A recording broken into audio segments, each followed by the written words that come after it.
नाम राहुल है। आज हम बात करने वाले हैं PT 365 अपडेटेड मटेरियल है।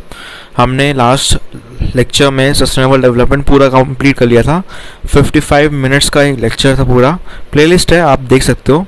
अब जो स्टार्ट करेंगे हम 4.5 डिजास्टर मैनेजमेंट एंड ज्योग्राफी से स्टार्ट करेंगे और कोशिश करेंगे पूरा ख़त्म हो जाए सोशल इश्यू तक। तो चैनल को लाइक से सब्सक्राइब करना ना भूलना।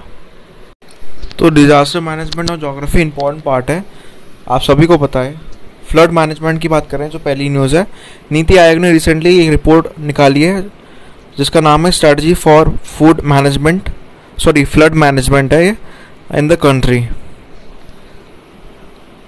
ये रिपोर्ट जो प्रिपेयर करी गई थी community for formulation of strategy for flood management works है पूरा एंटायर कंट्री में, और रिवर मैनेजमेंट एक्टिविटीज़ में, और works related to border areas भी है इसमें। तो पहले समझ लेते हैं फ्लड की सिचुएशन क्या है इंडिया में। फ्लडिंग आप सबको पता है एक कॉज है जब रिवर फ्लो बहुत बढ़ जाता है। जब रिवर फ्लो इतना ज़्यादा बढ़ जाता है कि जो बैंक्स की कैपेसिटी है वो ख़त्म हो जाती है, और ये जनरली आता है अपर कैचमेंट से। फ्लडिंग एक नॉर्मल प्रोसेस है जो मानसून के टाइम पे होता है, और ये कैरी आउट हो जाता है कुछ नेचुरल प्रोसेस की वजह से, जैसे एलुवियल सॉइल की जो फील्ड में आते हैं, ग्राउंड वाटर रिचार्ज या रिप्लेसमेंट ऑफ वाटर बॉडीज। इसके तरह इंडिया हाईली वनरेबल है फ्लड्स का, और यहाँ पे स्टैट्स भी दिया है कि out of the total geographical area 329 million hectares जो है MHA, उसमें से more than 40 million hectares flood prone area में आता है, जो 12% होता है टोटल एरिया ऑफ इंडिया।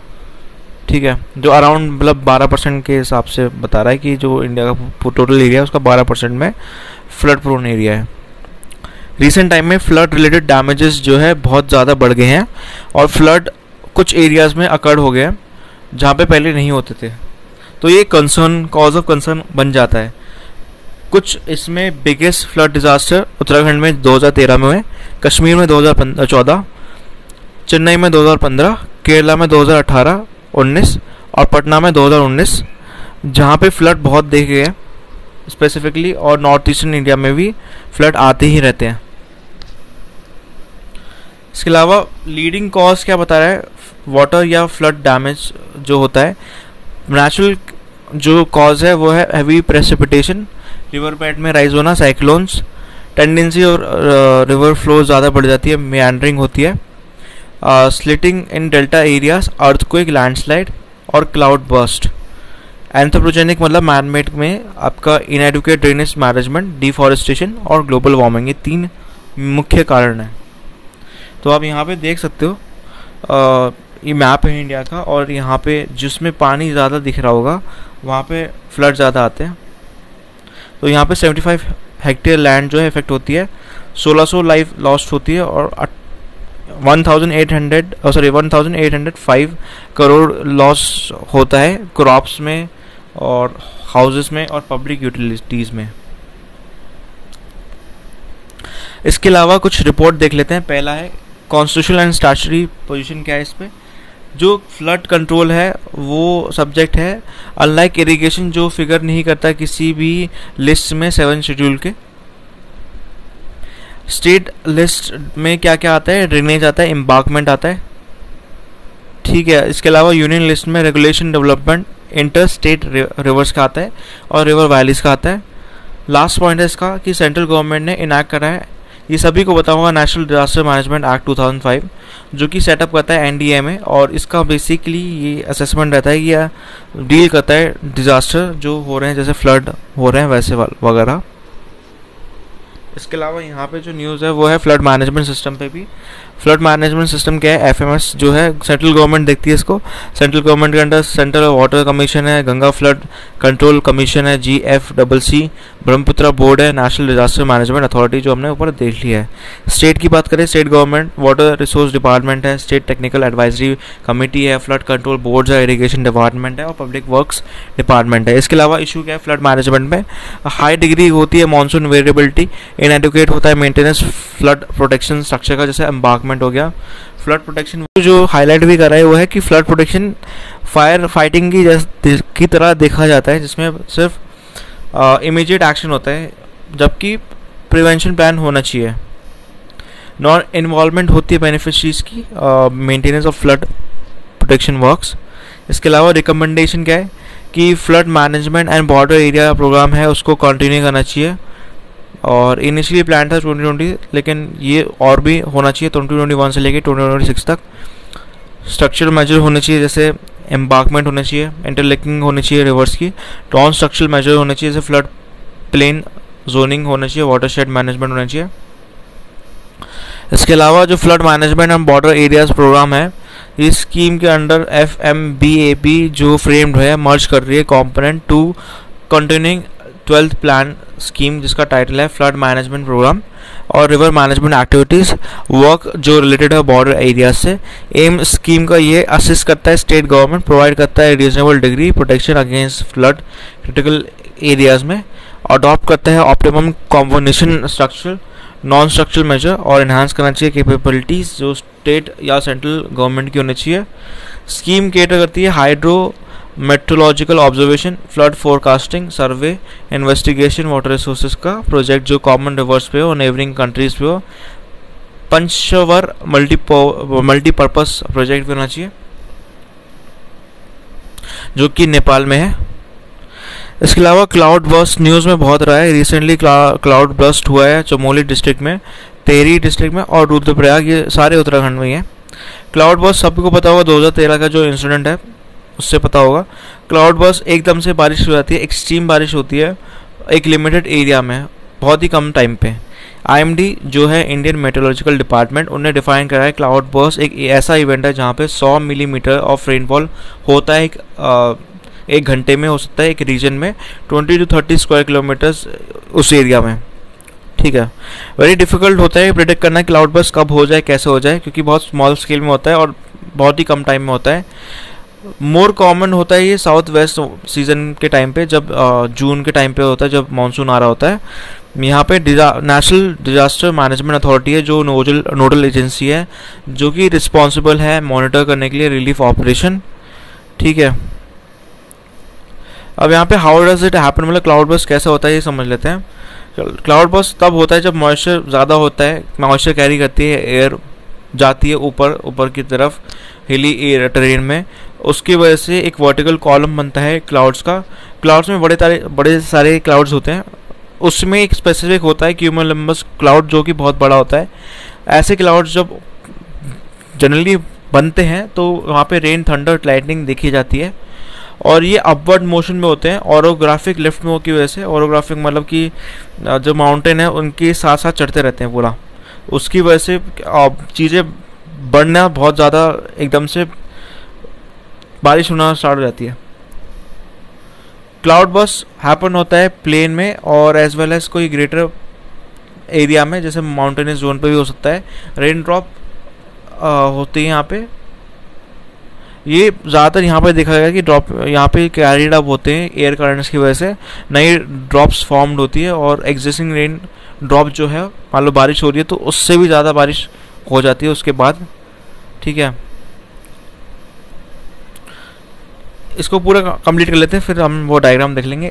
एक पॉइंट पे क्या होता है रेन ड्रॉप इतनी हैवी हो जाती है कि जो क्लाउड है उसको होल्ड ऑन नहीं कर पाता, इसी वजह से क्विक फ्लैश होता है अब एकदम से बारिश गिरती है। हिल टेरेन जो है उसमें हीटेड एयर करंट्स होते हैं जो यूजुअली वर्टिकली राइज करते हैं, इसकी वजह से प्रोबेबिलिटी क्लाउड बर्स्ट की बहुत जल्दी हो जाती है। जो एनर्जी नेसेसरी है क्लाउड बर्स्ट की वो अपवर्ड मोशन से आता है, मतलब जब ऊपर की तरफ बढ़ते हैं वो अपवर्ड मोशन ऑफ एयर की तरफ। क्लाउड बर्स्ट देखा गया है कि एलिवेशन मतलब ऊंचाई पे होता है 1000 से लेकर 2500 metre above the sea level. Moisture generally low pressure system पे होता है, जनरली यहाँ पे साइक्लोनिक स्टॉर्म जैसी चीज़ होती है ओशन में, उसकी वजह से जो गंगैटिक प्लेन्स पे होती है और यहाँ पे लो लेवल विंड्स होती हैं जो ईस्ट से फॉलो कर रही होती हैं। कभी कभार ऐसा भी देखा गया कि विंड्स जो नॉर्थ वेस्ट से आ रही हैं वो भी क्लाउड बर्स्ट जैसे इंसिडेंट को बढ़ा देती है। बड़े सारे फैक्टर्स हैं जो एक टाइम पे आ जाते हैं जिसकी वजह से क्लाउड बर्स्ट होता है। फैक्टर्स क्या है क्लाउड बर्स्ट का? Deforestation, concentration of floods, flood plains and river banks, construction and hill plains and seismic zone, climate change, global warming. इसकी वजह से यहाँ पे मैकेनिज्म भी देख लेते हैं जो हमने डिस्कस करा अभी तक। पहला पॉइंट है वार्म और ह्यूमिड एयर मूव्स अपवर्ड, कि गर्म हवा एकदम से ऊपर जाती है। आप सब ने वाटर साइकिल पढ़ा ही होगा, तो जब हवा ऊपर जाती है तो धीरे धीरे क्राउड बनना जब स्टार्ट होते हैं तो यहाँ पे एक कंटिन्यूस राइज होते हैं एयर मास में लार्ज क्राउड्स के। अब उसके बाद फिर थर्ड पॉइंट जो देखोगे वो है lack of upper air prevention and dissipation and water concentration increase. तो यहाँ पे हवा कम होती है, एयर जो होती है यहाँ पे एयर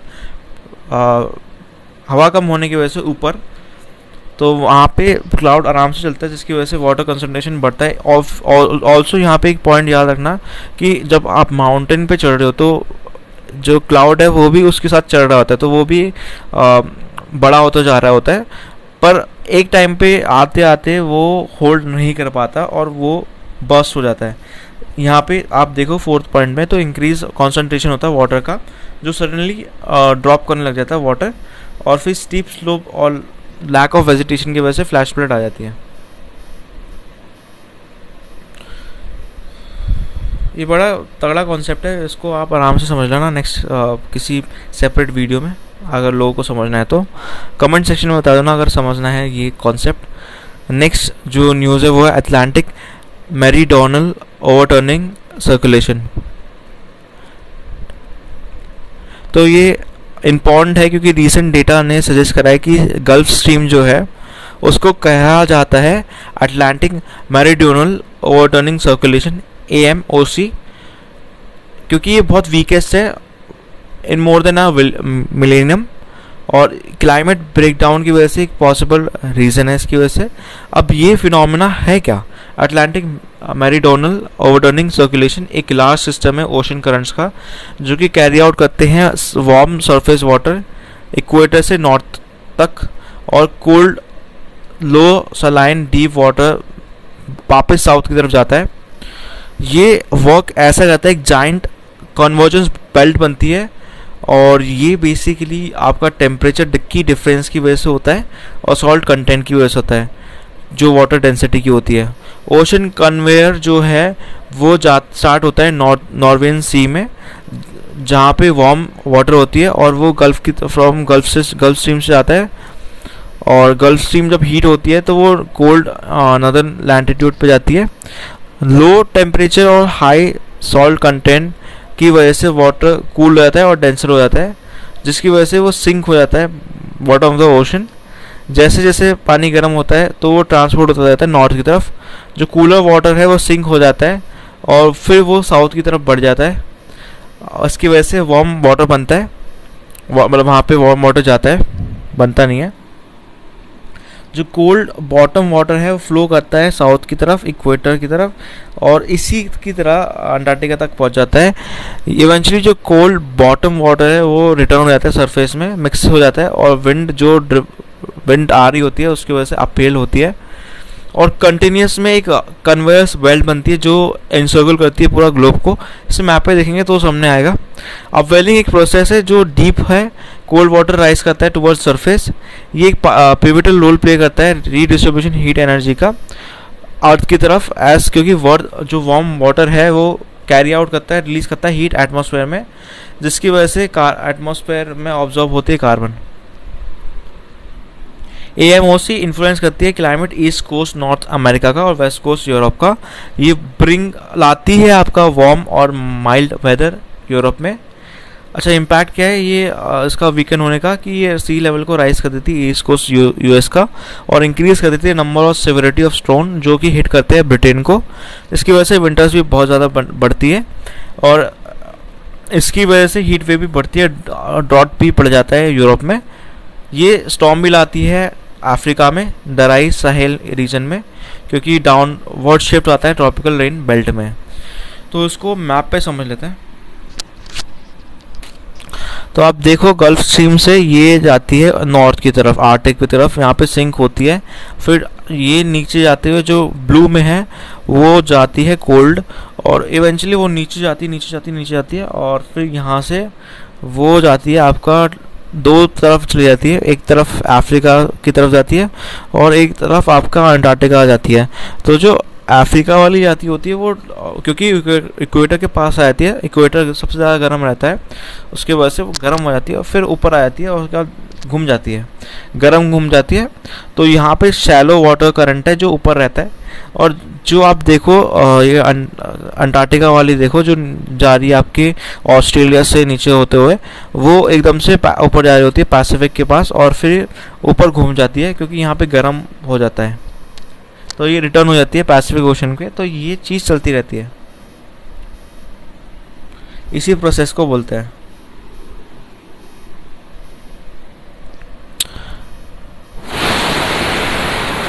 इंडियन ओशन AMOC क्यों इम्पोर्टेंट है? रिसेंट स्टडी ये पाया गया कि टेम्परेचर की बढ़ते टेम्परेचर की वजह से इंडियन ओशन भी बूस्ट कर रहा है AMOC और डिले कर रहा है स्लो डाउन। वार्मिंग जो इंडियन ओशन में जनरेट कर रही है एडिशनल प्रेसिपिटेशन, जिसकी वजह से जो एयर है डिफरेंट पार्ट्स में जा रही है including Atlantic. Higher level of precipitation जो होता है इंडियन ओशन में वो रिड्यूस करेगी प्रेसिपिटेशन अटलांटिक पे, जिसकी वजह से सैलिनिटी बढ़ेगी वाटर में। सलाइन वाटर अटलांटिक में नॉर्थ की तरफ जाएगा, जिसकी वजह से जो कोल्ड चीज़ है वो जल्दी कोल्ड होंगी और वो फास्टर सिंक करेंगी, जिसकी वजह से ये इंटेंसिफाई हो जाएगा सर्कुलेशन। नेक्स्ट जो न्यूज़ है वो है the global forest goals report 2021।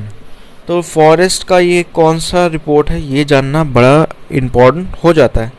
Report में रिसेंटली जो निकाला गया है ये ग्लोबल फॉरेस्ट गोल्स रिपोर्ट, ये UN department of economic and social affairs ने निकाला है।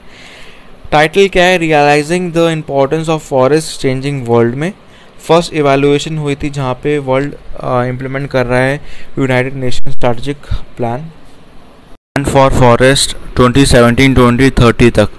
ये एक ब्लूप्रिंट है फॉरेस्ट का और पीपल जो एक्सप्रेस कर रहे हैं अपने 6 ग्लोबल फॉरेस्ट गोल्स। तो 6 ग्लोबल फॉरेस्ट गोल क्या है इसको समझना बहुत ही ज़्यादा इंपॉर्टेंट बन जाता है।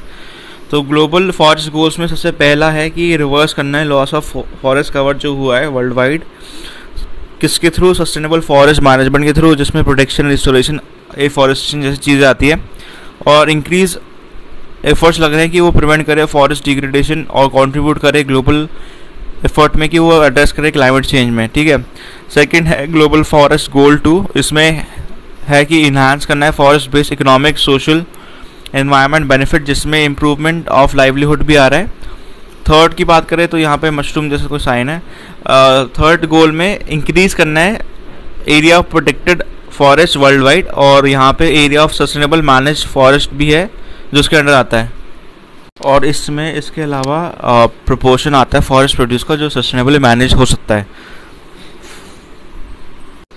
इसके अलावा फॉरेस्ट गोल्स 4 की बात करें तो यहाँ पे मोबिलाइज करना है सिग्निफिकेंटली इंक्रीज जो है न्यू एडिशनल फाइनेंशियल रिसोर्सेज जो बहुत सारे सोर्सेज से आ रहे हैं और इम्प्लीमेंट करें सस्टेनेबल फॉरेस्ट मैनेजमेंट। यहाँ पे साइंटिफिक और टेक्निकल कोऑपरेशन भी होना चाहिए पार्टनरशिप के साथ। गोल 5 की बात करें तो ये प्रमोट करता है गवर्नेंस फ्रेमवर्क, इम्प्लीमेंट करता है सस्टेनेबल फॉरेस्ट इम्प्लीमेंटेशन और मैनेजमेंट, जिसमें यूनाइटेड नेशन फॉरेस्ट इंस्ट्रूमेंट आता है और ये कंट्रीब्यूट करता है फॉरेस्ट को 2030 तक एजेंडा जो है इसका सस्टेनेबल डेवलपमेंट का है। बात करें ग्लोबल फॉरेस्ट गोल 6, ये एनहांस करता है cooperation, coordination, coherence, synergy forest related issue पे बहुत सारे लेवल पे, जिसमें UN भी आता है और members across the collaborative partnership आता है फॉरेस्ट पे, और बड़े सेक्टर्स और स्टेक होल्डर जो रेलेवेंट है इसके साथ साथ। तो की फाइंडिंग क्या है इसका? 18% जो फॉरेस्ट है वो डेजिग्नेटेड है प्रोटेक्टेड एरियाज कंपेयर टू जो 14% था 2000 में। सेकेंड है 40% जो वर्ल्ड का रिन्यूएबल एनर्जी है वो फॉरेस्ट से आता है।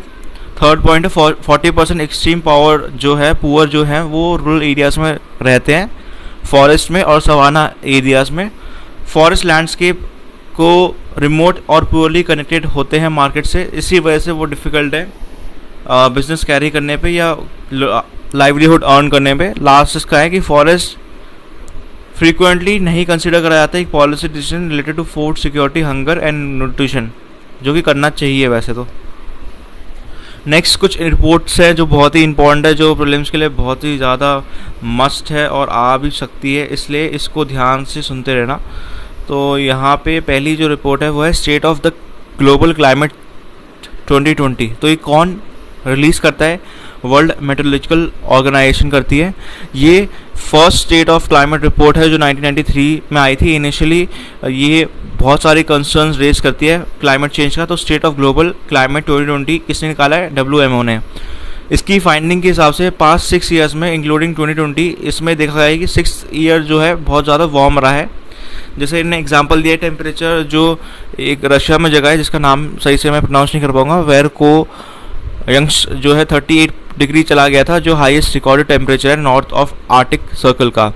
इसके अलावा 5 इंडिकेटर्स भी है इरिवर्सिबल चेंजेस जो ग्लोबल क्लाइमेट चेंज की वजह से है। पहला है ग्रीन हाउस गैस, कॉन्सेंट्रेशन बड़ी है इसका, मेजर ग्रीन हाउस गैस ने बहुत ही ज़्यादा राइज देखा है डिस्पाइट हमने बहुत ज़्यादा एमिशन रिड्यूस करने की कोशिश करी है।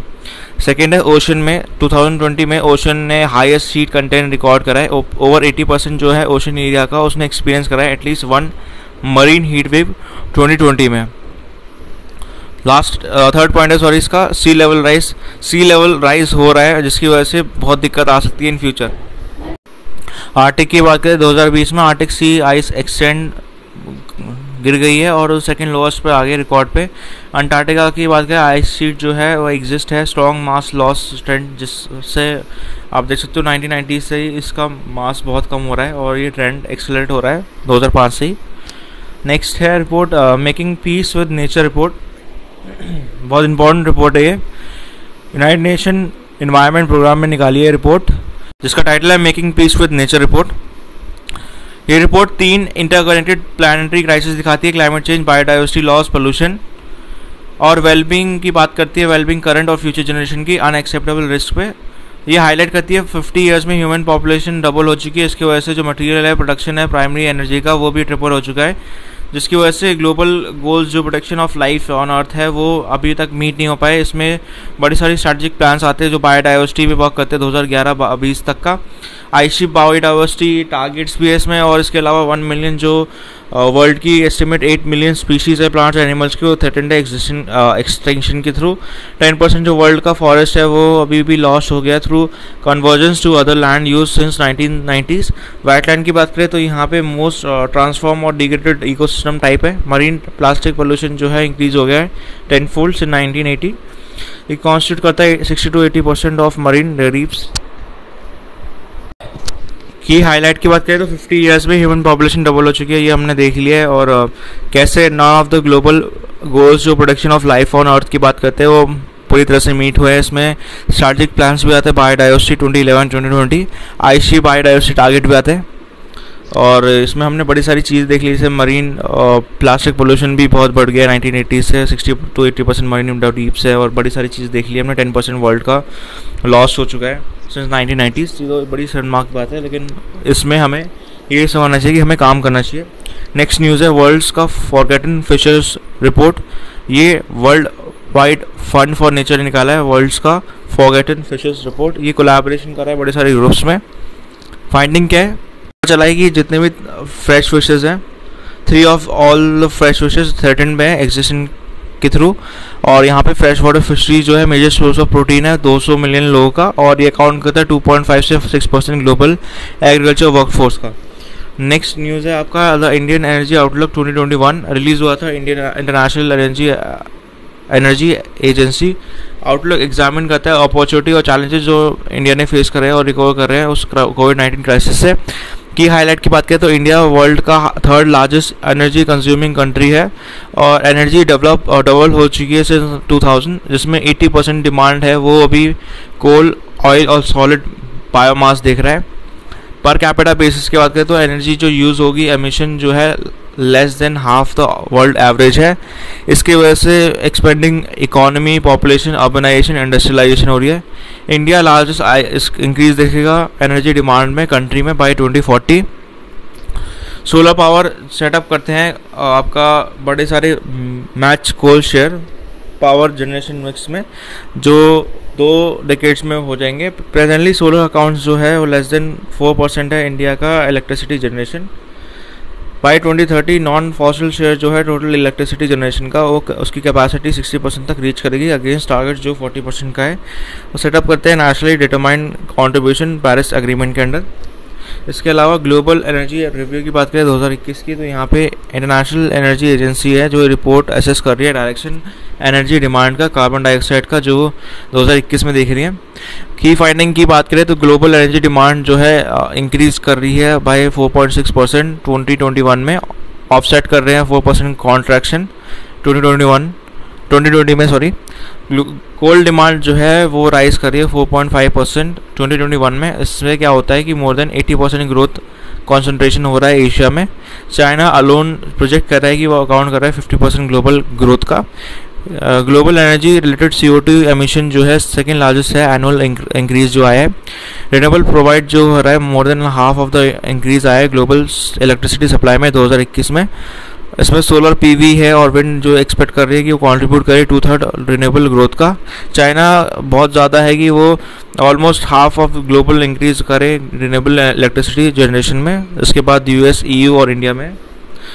ग्लोबल EV आउटलुक 2020 ये किसने निकाला है? इंटरनेशनल एनर्जी एजेंसी ने निकाला है।